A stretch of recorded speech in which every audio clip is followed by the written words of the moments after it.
రాష్ట్రంలో ఉన్నటువంటి తెలుగుదేశం ప్రభుత్వాన్ని మోస్తున్నటువంటి జనసేన ప్రభుత్వం, జనసేన తెలుగుదేశం ప్రభుత్వం మోయటానికి అవకాశం ఇచ్చినటువంటి గౌరవ మాజీ ముఖ్యమంత్రి జగన్మోహన్ రెడ్డి ప్రభుత్వం, వైఎస్ఆర్సీపీ ప్రభుత్వం, వీటన్నిటికీ పెద్ద దిక్కుగా ఉన్నటువంటి భారతీయ జనతా పార్టీ ప్రభుత్వం.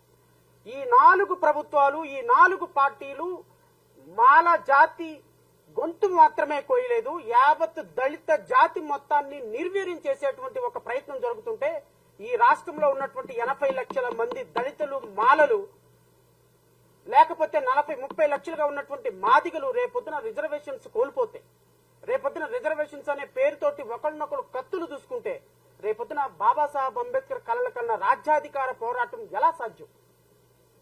ఒక్కసారి ఆంధ్రప్రదేశ్ రాష్ట్ర యువతలో మేధావులను ఆలోచించమంటున్నా.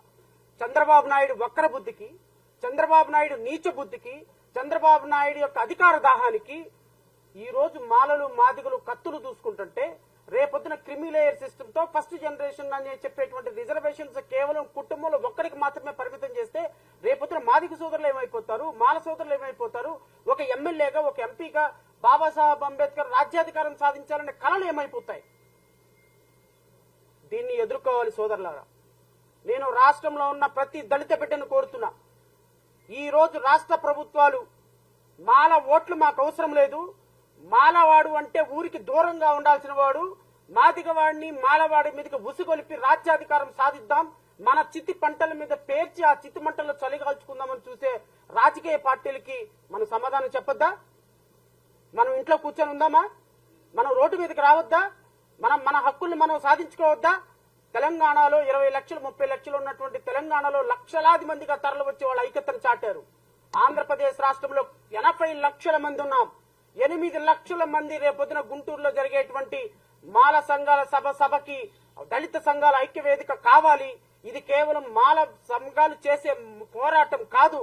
రేపు డిసెంబర్ 15న గుంటూరులో జరిగేటువంటి సభ మన ఆత్మగౌరవ సభ, మన భవిష్యత్తు సభ, భావి తరాలకు మనం ఏమి ఇవ్వబోతున్నామో చెప్పేటువంటి సభ. ఈ సభ చూసి రాజకీయ నాయకుల గుండెల్లో రైళ్లు పరిగెత్తాలి. చంద్రబాబు నాయుడు గుండెల్లో ఒక రాజకీయ పరమైనటువంటి పోరాటం సాగుతుంది. వీళ్లు ఈ రోజు మనం చేసినటువంటి పోరాటానికి, మనం చేసినటువంటి వర్గీకరణకి మాలలు మొత్తం ఏకమైనారు, మాదిగలు మొత్తం ఏకమైపోయినారు, జాతి మొత్తం ఏకమైపోయిందని రాజకీయ పోరాటం మొదలైందని చంద్రబాబు నాయుడు గుండెల్లో రైళ్లు పరిగెత్తించేటువంటి ఉద్యమంగా రేపు డిసెంబర్ 15న గుంటూరు జిల్లా మొత్తం అంబేద్కర్ మయం కావాలని నేను ఈ వేదిక నుంచి పిలుపునిస్తున్నా. ఎంతో కష్టపడి ఒక ఐఆర్ఎస్ ఆఫీసర్ గా భారతదేశంలోనే ఒక అత్యున్నతమైనటువంటి సర్వీస్ లో పనిచేసినటువంటి దేవి ప్రసాద్ గారు అధ్యక్షతన జరిగేటువంటి సభలో కొన్ని లక్షల మంది యువకులు, భావి తరాలకి సారథ్యం వహించగలిగిన యువకులు, ఈ జీవితాలు మీవే. నేను ఒక మాజీ న్యాయమూర్తిగా, ఒక జ్యుడిషియల్ ఆఫీసర్ గా రాష్ట్రంలో అత్యున్నతమైనటువంటి సర్వీసు జడ్జి పోస్టును వదిలేసి ఈ రోజు ప్రజాక్షేత్రంలోకి వస్తున్నాం. ఎవరి కోసం? మీకోసం, మీ బిడ్డల కోసం. దేనికోసం వస్తున్నాం? ఎందుకు? ఒక ఐఆర్ఎస్ ఆఫీసర్ గా, ఇన్కమ్ ట్యాక్స్ కమిషనర్ గా రిటైర్డ్ అయ్యి ఈ రోజు జాతి కోసం అహర్నిశలు దేవి ప్రసాద్ గారు ఎందుకు కష్టపడుతున్నారు? మీకోసం, మీ బిడ్డల కోసం. రేపొద్దున మీ బిడ్డల రిజర్వేషన్ల కోసం, ఈ రోజు ఎంప్లాయీస్ గా మీ రిజర్వేషన్ల కోసం, ఎంప్లాయీస్ గా మీ ప్రమోషన్ల కోసం, ఇంటి పక్కన ఇంటి ఎదురు ఉన్నటువంటి వాళ్ళు పొలాలు, ఆస్తులతోటి ఉద్యోగాలు వాళ్ళు లక్షలు సంపాదించుకుంటే మనకున్నది కేవలం ఉద్యోగం, రిజర్వేషన్లు మాత్రమే. ఆ రిజర్వేషన్లో కూడా కోత పెట్టినటువంటి ప్రభుత్వాలను ఎదిరించడం కోసం, మన భావితరాల కోసం, మన బిడ్డల కోసం, మన భవిష్యత్తు కోసం రాష్ట్రంలో, దేశంలో రాజ్యాధికారం సాధించాలన్న అంబేద్కర్, బాబాసాహెబ్ అంబేద్కర్ కలల కోసం మనం రావాలి తప్ప ఇది ఎవరో బొట్టు పెట్టి పిలిచే కార్యక్రమం కాదు సోదరులారా. ఇది రాష్ట్ర ప్రభుత్వాలకి మన దమ్ము చూపించాలి. రాష్ట్ర ప్రభుత్వాలకు మనం ఏం చేయగలమో చూపించాలి. ఈ రోజు తెలుగుదేశం కూటమి ప్రభుత్వం చంద్రబాబు అధ్యక్షతన రేపు జరగబోయేటువంటి వర్గీకరణ, నేను మరలా చంద్రబాబు నాయుడిని ఈ వేదిక నుంచి ఛాలెంజ్ చేస్తున్నా. చంద్రబాబు నాయుడు అంటే కూటమి ప్రభుత్వం పెద్దలను కూడా నేను ఛాలెంజ్ చేస్తున్నా. మాల సంఘ నాయకులుగా, మాల ఎమ్మెల్యేలుగా, ఎంపీలుగా, దళిత ఎమ్మెల్యేలుగా, ఎంపీలుగా ఉన్నటువంటి నాయకులకు కూడా చెప్తున్నా, మీరు వర్గీకరణ గనక మొదలు పెడితే, నేను I'm challenging from this platform, మీరు వర్గీకరణ గనక మొదలు పెడితే చంద్రబాబు నాయుడు, తెలుగుదేశం పార్టీ ఈ రోజు సిరియా అధ్యక్షుడు పారిపోయినాడు కదా దేశం వదిలి. 2029లో ఆంధ్రప్రదేశ్ రాష్ట్రం వదిలి మీరు పారిపోతారు. పారిపోయేదాకా మిమ్మల్ని పొలిమేర దాకా తరిమి కొట్టకపోతే ఈ రాష్ట్రంలో ఒక్క మాల కుర్రవాడు కూడా జీవితంలో తలెత్తుకుని తిరగడం. మీరు గనక వర్గీకరణ ఉద్యమం గనక మొదలు పెడితే ఇది మా సోదరులకి మాకు మధ్య పోరాటం కాదు. నేను మళ్ళీ చెప్తున్నా, ఈ రోజు ఈ వర్గీకరణకు కూడా అనుమతిస్తే రేపొద్దున వర్గీకరణ తర్వాత మాదిగ సోదరుడు రేపొద్దున క్రిమిలేయర్ సిస్టమ్ లో రిజర్వేషన్లు ఎత్తేస్తే, ఫస్ట్ జనరేషన్ అని రిజర్వేషన్లు ఎత్తేస్తే రేపొద్దున ఒక రాజ్యాధికారం సాధించాలనుకున్న 22% ఉన్నటువంటి ప్రజలు 10% ఒకళ్ళు 8% ఒకళ్ళుగా 10% ఒకళ్ళు 12% ఒకళ్ళుగా విభజించబడితే రేపొద్దున ఎలా సాధ్యం?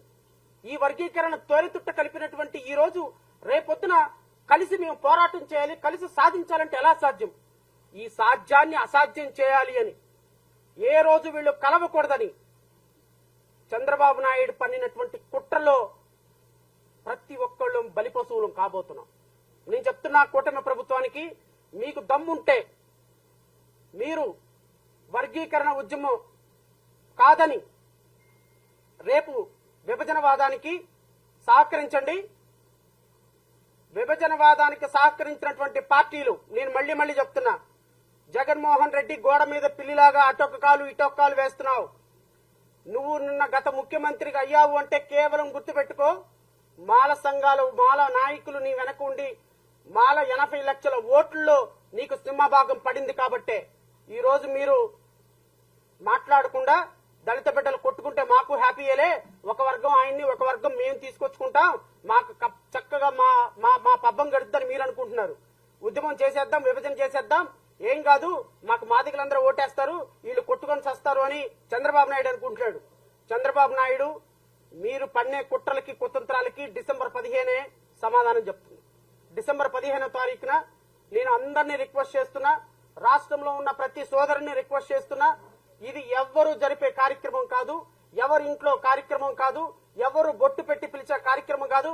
మన ఆత్మగౌరవం కోసం, మన భవిష్యత్తు కోసం, మన భావితరాల కోసం అంతరించిపోతున్నటువంటి కుసించిపోతున్నటువంటి మన ఆత్మగౌరవాన్ని నిలబెట్టుకోకపోతే రాజకీయ పార్టీలు మమ్మల్ని టిష్యూ పేపర్ లాగా వాడుకొని 5,000 ఇస్తే ఓటేస్తారు, వీడు మాలోడు, 5,000 ఇస్తే ఓటేస్తాడు, వీడు మాదిగోడు అని ఒక చులకన భావం నుంచి బయట పడాలి అంటే భావి తరాలకి మనం ఒక పోలీస్ స్టేషన్కి వెళ్తే కంప్లైంట్ తీసుకోవాలి, లేకపోతే ఒక ఎంఆర్ఓ ఆఫీస్కి వెళ్తే మనకు పని జరగాలి అంటే, రాజ్యాధికారం సాధించాలి అంటే డిసెంబర్ 15వ తారీఖున జరిగేటువంటి సభకి కులాలకి మతాలకి ప్రాంతాలకి అతీతంగా మాకు ట్రాన్స్పోర్ట్ అరేంజ్ చేయలేదు, మాకు భోజనాలు అరేంజ్ చేయలేదు, మాకు పలానా వాళ్ళు పిలిచారు అని కాకుండా ఒక జాతీయ ఔన్నత్యం కోసం ఒక రిటైర్డ్ ఐఏఎస్ ఆఫీసరు, ఒక రిటైర్డ్ జడ్జి లాంటి కొన్ని వందల మంది వేల మంది ఈ రోజు స్వచ్ఛందంగా వచ్చి పోరాటం చేస్తున్నాం.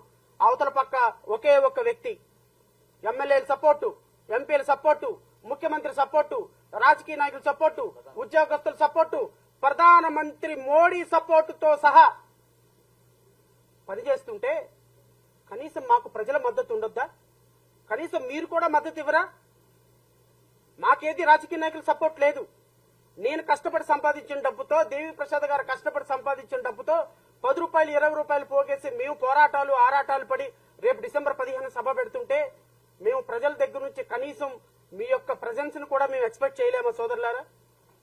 మేము పిలవలేదు, మేము మాట్లాడలేదు, మాకు ఇన్విటేషన్ లేదు అని ఆగిపోతారా?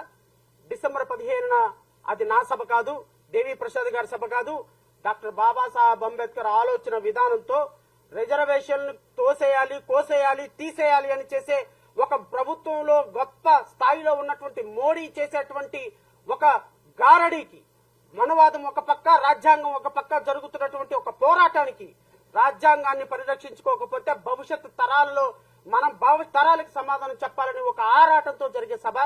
ఈ సభను దిగ్విజయం చేయమని కోరుతున్నా. సాయంత్రం 4 గంటలకల్లా ఏది దొరుకుతుంది, ట్రైన్ దొరికితే ట్రైన్, బండి దొరికితే బండి, కాలినడకనైతే కాలినడకన, ఆటో దొరికితే ఆటో దొరుకుని డిసెంబర్ 4న పోస్టర్ కోడ్ రిలీజ్ చేస్తున్నాం. డిసెంబర్ 15వ తారీఖున పోస్టర్ కోడ్ రిలీజ్ చేస్తున్నాం. రాష్ట్రంలో ఉన్న ప్రతి ఒక్కరూ కూడా దయచేసి ఆ రోజు సభను దిగ్విజయం చేసి రాష్ట్ర ప్రభుత్వాల గుండెల్లో వణుకు పుట్టే విధంగా చంద్రబాబు నాయుడు, నేను ఈ వేదిక నుంచి మీకు నేను ఒక అడ్వైజ్ చేస్తున్నా, మీరు వర్గీకరణ విషయంలో గనక 59 ఉపకులాలు సంబంధించినటువంటి నిర్ణయం తీసుకోకుండా అండ్ ఇంకొకటి I will conclude with in 2 minutes please bear. గౌరవ సుప్రీంకోర్టు ఇంపెరికల్ డేటా కలెక్ట్ చేయమనింది. గౌరవ సుప్రీంకోర్టు ఫస్ట్ ఆఫ్ ఆల్ ఎవరు వెనుకబాటుతనంలో ఉన్నారు, quantified data, empirical data collect